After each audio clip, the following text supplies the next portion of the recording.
பிரியமானவர்களே, ஆண்டவராகிய இயேசு கிறிஸ்து நாமத்திலே வாழ்த்துகிறேன். சங்கீதம் 40:16 வசனத்தில் நாம் இப்படியாய் வாசிக்கிறோம், உம்மை தேடுகிற அனைவரும் உமக்குள் மகிழ்ந்து சந்தோஷப்படுவார்களாக. முதலாவது, உம்மை தேடுகிற அனைவரும் உமக்குள் மகிழ்ந்து சந்தோஷப்படுவார்களாக.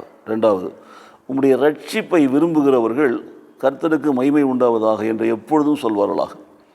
ஸோ எப்பொழுதும் என்பது மிக மிக முக்கியமான ஒரு காரியம். ஆல்வேஸ். சரி, என்னத்துக்கு ஒன்று பாருங்கள், உன்னை தேடுகிற அனைவர்களும், யாரெல்லாம் கர்த்தரை தேடுகிறார்களோ, தேடுகிற அனைவருமே மகிழ்ந்து களி கூறட்டும் என்று பாடுவோம் அல்லவா, அதுதான் இது. உம்மை தேடுகிற அனைவரும் உமக்குள் மகிழ்ந்து சந்தோஷப்படுவார்களாக. கர்த்தரை தேடுகிற பொழுது சந்தோஷம் வருகிறது, மகிழ்ச்சி வருகிறது.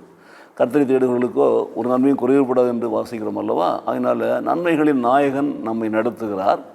நாம் கேட்பதற்கு முன்பாகவே நம்முடைய தேவைகளை அறிந்திருக்கிறோம், கேட்கும்போது பெற்றுக்கொள்கிறோம். ஆகவே கர்த்தரை தேடுகிறவர்களுக்கு ஒரு நன்மையும் குறைவுபடாது. அதில் மிக முக்கியமாய் கவனிக்க வேண்டியது, உம்மை தேடுகிற அனைவரும் உமக்குள் மகிழ்ந்து சந்தோஷப்படுவார்கள்.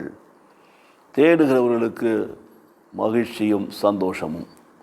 உம்முடைய ரட்சிப்பை விரும்புகிறவர்கள் கர்த்தருக்கு மகிமை உண்டாவதாக என்று எப்பொழுதும் சொல்வார்களாக. உம்முடைய ரட்சிப்பை விரும்புகிறவர்கள், உம்முடையத்திலிருந்து ரட்சிப்பு வரும். நீதிமானை ரட்சிக்கிறவர் நீர் தான்.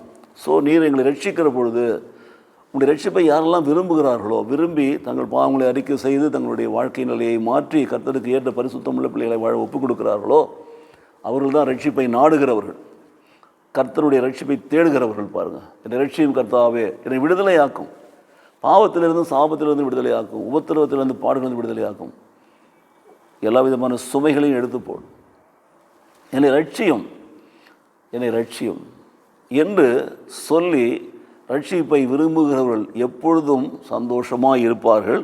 ரட்சிப்பை விரும்புகிறவர்கள் எப்பொழுதும் கர்த்தருக்கு மகிமை உண்டாவதாக என்று சொல்வார்கள். ஸோ கர்த்தருக்கு மகிமை உண்டாவதாக என்று சொல்கிற பொழுது கர்த்தர் அந்த மகிமையில் நமக்கும் பங்கு கொடுக்கிறார். பாருங்கள், ஆகவே கர்த்தரிடத்தில் 2 காரியங்களை குறித்து நாம் வாசிக்கிறோம். ஒன்று, அவரை தேடுகிற அனைவரும் மகிழ்ந்து களி கூறுதல். 2, அவருடைய ரட்சிப்பை விரும்புகிற அனைவரும் எப்பொழுதுமே தேவனுக்கு மகிமை உண்டாவதாக சொல்லிக்கொண்டே இருப்பார்கள். ஸோ ரட்சிப்பு வருகிற பொழுது தேவனுடைய மகிமையை நாம் காண்கிறோம். ரட்சிப்பை பெற்றுக்கொள்கிற பொழுது தேவனுடைய மகிமையிலே நாம் பங்கு பெறுகிறோம். இந்த காலை வேளையில் இந்த ஒரு வசனத்தை நாம் மனதில் இருத்தி அதை சொந்தமாக்கி அசை போட்டு அதன்படி நாம் ஆசீர்வதிக்கப்பட ஒப்புக் கொடுக்கிற பொழுது கர்த்தர் நமக்குள் எப்பொழுதும் சந்தோஷத்தையும் மகிழ்ச்சியும் கட்டளையிடுவார். மாத்திரமல்ல, எப்பொழுதும் நாம் அவருடைய மகிமையை நாம் காணும்படி நம்முடைய கண்களை திறந்து விடுவார். அவருடைய மகிமையில் நமக்கு பங்கு கொடுப்பார். நாமும் மகிமையின் பங்குதாரர்களாய் மாறுவோம். ஜெபிப்போமா? எங்களை நேசிக்கிற நல்ல பிதாவே, உம்மை தேடுகிற யாவரும் உம்மையில் மகிழ்ந்து களி கூறுவார் என்று சொல்லப்பட்ட வசனத்தின்படியாய் இந்த காலை வேளையில் உம்மை தேடுகிற எங்கள் வாழ்க்கையில் மகிழ்ச்சியையும் சந்தோஷத்தையும் கொடுத்து நிறைவாய் ஆசீர்வதிப்பீரா.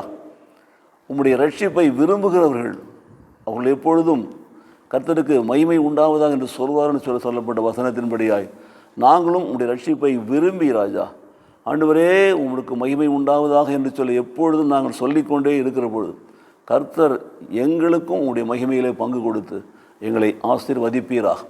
சந்தோஷத்தையும் சமாதானத்தையும் பெற்றுக்கொள்ள இந்த காலை வேளையில் நாங்கள் நோக்கி பார்க்கிறோம். ஆண்டவரே ஸ்தோத்திரம். மாத்திரமல்ல, உடைய மகிமையிலே நாங்கள் ஆண்டவரே பங்கு பெறும்படி, மகிமையை நாங்கள் அடையும்படி எங்களை ஒப்பு கொடுத்து ஜெபிக்கிறோம். இயேசு கிறிஸ்து நாமத்திலே பிதாவே. ஆமேன், ஆமேன்.